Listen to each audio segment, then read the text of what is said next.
Hello guys. तो आज मेरे कान्हा का छठी है और हम आज काजल बनाए हैं खाना के लिए। काजल पारे हैं तो कान्हा मेरा तैयार हो गए हैं। देखिए आप लोग कैसे कान्हा तैयार हो गए हैं। और आज मेरे लड्डू गोपाल कान्हा की काजल का पराई है। और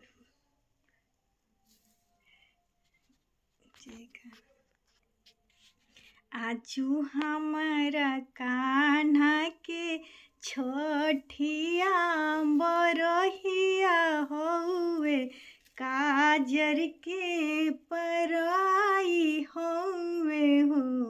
ए नंद बाबा आजू रउआ घर ही मेरो बलाला के बरहिया हउए छठिया बरहिया हउए हो।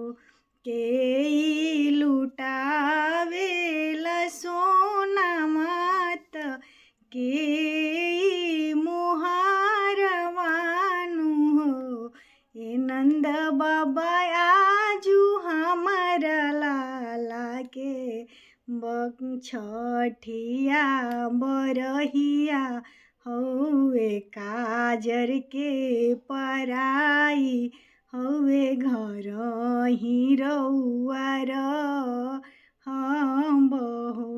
मथुरा में बाजेला बाधा वत सखी सब नाचेलियो। ए लालना यशोदा मैया मोहर लुटावेली छठिया